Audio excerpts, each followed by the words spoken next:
நமக்கு எல்லாருக்கும் பொதுநல வழக்கு அப்படின்னா என்னன்னு தெரியும். பப்ளிக் இன்ட்ரெஸ்ட் லிட்டிகேஷன்னா என்னன்றது தெரியும்.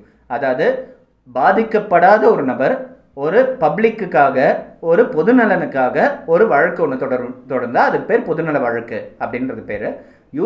யூஸ்வலாக வந்து இந்த பப்ளிக் இன்ட்ரெஸ்ட் லிட்டிகேஷன்றது ரிட் பெட்டிஷன்ற ஃபார்மேட்டில் வந்து ஃபைல் பண்ணப்படும். ஏன்னா ரிட் பெட்டிஷன்னா ஸ்டேட் கவர்மெண்ட் கிட்டேயோ இல்லை சென்ட்ரல் கவர்மெண்ட் மேலேயோ ஒரு பர்டிகுலர் ஒரு டைரக்ஷன்ஸ் கேட்டு ஒரு கவர்மெண்டல் அத்தாரிட்டி மேலே ஒரு டைரக்ஷன்ஸ் கேட்டு ஃபைல் பண்ணக்கூடிய பெட்டிஷன்ஸ் தான் பப்ளிக் இன்ட்ரெஸ்ட் லிட்டிகேஷன்றது நமக்கு தெரியும். ஸோ இந்த பப்ளிக் இன்ட்ரெஸ்ட் லிட்டிகேஷன்றது வந்து எல்லாருக்கும் பொதுவாக தெரிஞ்ச ஒரு விஷயம். இது சம்மந்தமான ஜூரிஸ்ப்ரூடன்ஸ் வந்து ஆனரபிள் ஜஸ்டிஸ் பி.என். பாகவதி டைமில் வந்து நிறைய கேசஸில் வந்து எவால்வ் ஆச்சு. ஆரம்பத்திலேயே வந்து ஆனரபிள் ஜஸ்டிஸ் கிருஷ்ணா ஐயர் வந்து எவால்வ் பண்ண ஜூரிஸ்ப்ரூடன்ஸ்னு நம்ம சொல்லலாம். இதை பற்றி ஜூரிஸ்ப்ரூடென்ஷியலாக நிறைய விஷயம் தெரிஞ்சுக்க வேண்டியது இருக்குது. ஆனால் இன்னைக்கு டாபிக் வந்து அது கிடையாது.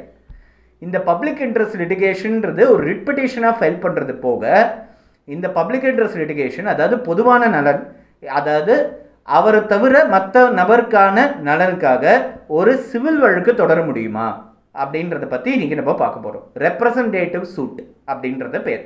அதாவது ஒரு தெருவில் இருக்காங்க, நிறைய பேர் வந்து ஒரு பர்டிகுலர் ஒரு கழிவுநீர் வருதுனால பாதிக்கப்படுறாங்க. ஒரு பில்டிங் ஒரு சின்ன ஒரு இண்டஸ்ட்ரி ஒன்று நடக்கிறது, அதனோட கழிவுநீர் வருது, அதனால அந்த தெருவில் இருக்கிறவங்கலாம் அதனால பாதிக்கப்படுறாங்க.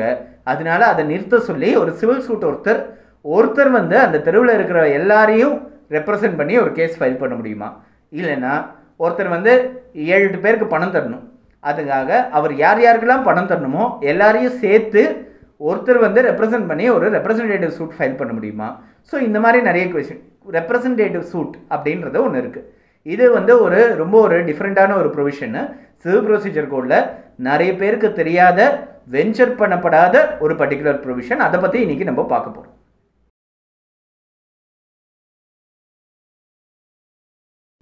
ஆர்டர் 1 ரூல் 8 சிவில் ப்ரொசீஜர் கோடில் ரெப்ரசன்டேட்டிவ் சூட்ஸ் அதை பற்றி கொடுத்துருக்கு. இதில் என்ன சொல்லியிருக்காங்கன்னா, when numerous persons have one and the same interest in the same suit, அதாவது ஒரே வழக்கில் நியூமரஸ்னால் என்னன்னா 2 பேர் இல்லை 3 பேருன்றதில்ல, ஒரு நபருக்கு மேற்பட்ட நபர்கள் எத்தனை பேர் இருந்தாலும் நியூமரஸ். ஸோ நியூமரஸ் நிறைய பேருக்கு வந்து ஒரே வழக்கில் ஒரே வழக்கு மூலத்தில் ஒரே வழக்கு ஆதாரத்தில் வந்து அவங்களுக்கு வந்து இன்ட்ரெஸ்ட் இருக்குது, பாத்தியத்தை இருக்குது அப்படின்னா ஒருத்தர் வந்து அவங்க எல்லார் தரப்பினர்களையும் எல்லார் சார்பிலையும் ஒரு கேஸ் ஒன்று தொடரலாம். அதுக்கு வந்து prior permission of the court தேவை. அதாவது கோர்ட்டுக்கிட்டேருந்து முன்கூட்டியே ஒரு அனுமதி வாங்குறது அவசியமாக இருக்குது. அப்படி அனுமதி வாங்கும்போது பாதிக்கப்பட்ட மற்ற நபர்களுக்கும் கோர்ட் வந்து ஒரு நோட்டீஸ் ஒன்று கொடுக்க சொல்லும். அது நோட்டீஸ் கொடுக்கறது ஒருவேளை பாசிபிளாக இருந்தால் ஒவ்வொருத்தருக்கும் தனிப்பட்ட முறையில் கொடுப்பாங்க. பாசிபிள் இல்லைன்னாக்கா ஒரு அட்வர்டைஸ்மெண்ட் மூலமாகவும் நோட்டீஸ் கொடுக்கறதுக்கான வாய்ப்புகள் இருக்குது. ஸோ இந்த மாதிரி நோட்டீஸ் கொடுத்து அவங்களையும் இந்த பார்ட்டிஸாக சேர்த்துட்டு இந்த ரெப்ரசன்டேட்டிவ் சூட்ஸை நடத்தலாம். அதாவது மற்றவங்களை சார்பாக ஒருத்தர் வந்து ஒரு கேஸை நடத்துறதுக்கான வாய்ப்புகள் இருக்குது. இது ஆர்டர் 1 ரூல் 8 சிவில் ப்ரொசீஜர் கோடில் இதை பற்றி இருக்குது. இது சின்ன சின்ன விஷயங்களுக்கு சிவில் கோர்ட்டையே அப்ரோச் பண்ணுறதுக்கான ஒரு சான்சஸ் இருக்குது. இது வந்து பப்ளிக் இன்ட்ரெஸ்ட் தான் இருக்கணுன்ற அவசியம் கிடையாது. ஒரு பர்டிகுலர் கிளாஸ் ஆஃப் பர்சன்ஸ் வந்து பாதிக்கப்பட்டாங்கன்னா அவங்களுக்கு ஃபைல் பண்ணுறது உண்டு. யூஎஸில் வந்து ஒரு கான்செப்ட், யூஎஸ்லேயும் யூகேலேயும் ஒரு கான்செப்ட் இருக்குது, மாஸ் டாக்ஸ் அப்படின்றத ஒரு கான்செப்ட் இருக்குது. அதாவது ஒரு மாத்திரை ஒன்று வருதுன்னு வச்சுக்கோங்க ஃபார் எக்ஸாம்பிள், இல்லைனா ஒரு கூல்ட்ரிங்க் ஒன்று வருதுன்னு வச்சுக்கோங்க. அதில் வந்து எதனா பாதிக்கக்கூடிய எதனா ஒரு கெமிக்கல் எதனா ஒரு சப்ஸ்டன்ஸ் கலந்துருக்குன்னா அந்த பர்டிகுலர் விஷயத்தை வந்து கன்சியூம் பண்ணுவாங்க. அத்தனை பேருக்கும் சேர்த்து நஷ்டஈடு வாங்கி கொடுக்கறதுக்கு ஒரு ஆளால் கேஸ் ஃபைல் பண்ண முடியும். இதுக்கு பேர் மாஸ் டாக்ஸ் அப்படின்னு சொல்லி பேர். இது வந்து இந்தியாவில் அவ்வளோ ரொம்ப பாப்புலர் ஆகாத ஒரு விஷயம். இப்போ புதுசாக இருக்கிற consumer protection act 2019 consumer protection ஆக்டில் இதுக்கு கிளாஸ் லிட்டிகேஷனுக்காக ஒரு தனியாக ஒரு ப்ரொவிஷன்ஸ் ஒரு சிலது கொடுக்கப்பட்டிருக்கு. அப்படி இருந்தாலும் அவ்வளோ பாப்புலர் ஆகாத, இந்தியாவில் பாப்புலர் ஆகாத ஒரு விஷயங்கள். இது வந்து மற்ற கண்ட்ரீஸ்லாம் ரொம்ப பாப்புலராக இருக்குது. இது சம்மந்தமாக நிறைய ஒரு சினிமாஸ்லாம் கூட வந்தது. இதில் என்னென்னா இந்த மாஸ் டாக்ஸ்ன்றது வந்து எல்லார் சார்பாகவும் ஒருத்தர் வந்து கேஸ் நடத்துறது, பாதிக்கப்பட்ட நபர்கள் எல்லார் சார்பாகவும் ஒருத்தர் கேஸ் நடத்துறதுன்றது. இதுதான் ரெப்ரசன்டேட்டிவ் சூட்ஸ்ன்றது சிவில் வழக்குகளில் நம்மளால் பார்க்க முடியும்.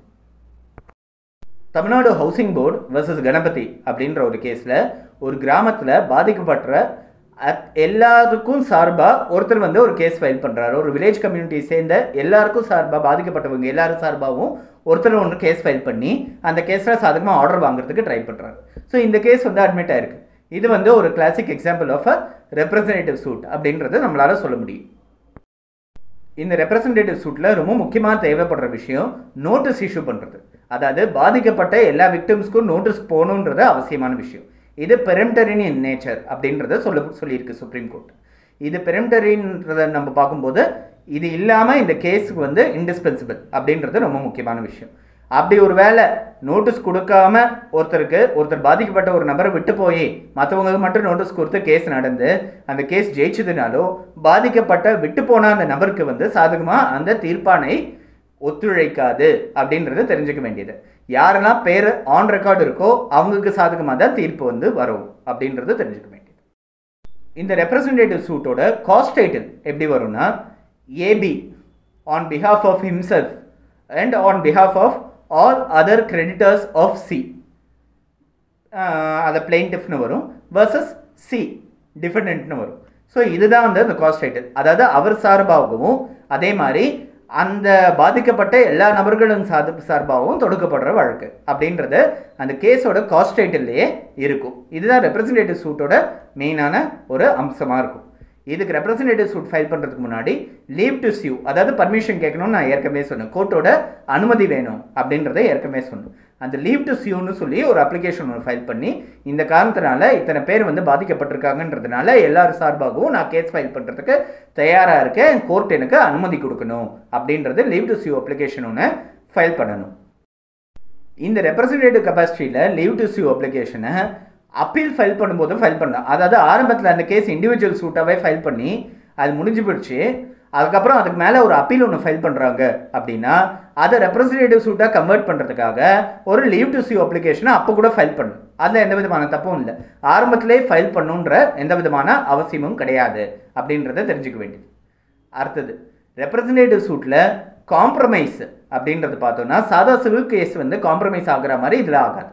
இது ஸ்பெஷலாக கோர்ட்டோட பர்மிஷன் வேணும், எல்லா பாதிக்கப்பட்ட நபர்களுக்கும் நோட்டீஸ் போகணும், அதை பேஸ் பண்ணி தான் காம்ப்ரமைஸ் வந்து நடக்கிறதுக்கான வாய்ப்புகள் இருக்குது. சாதாரணமாக சிவில் கேஸில் விட்ராவல் இல்லை காம்ப்ரமைஸுக்கான ஆப்ரேட் பண்ணக்கூடிய அந்த ப்ரொவிஷன்ஸ் வந்து ரெப்ரசன்டேட்டிவ் சூட்ஸில் வேலை செய்யாதுன்றதை தெரிஞ்சுக்க வேண்டியது.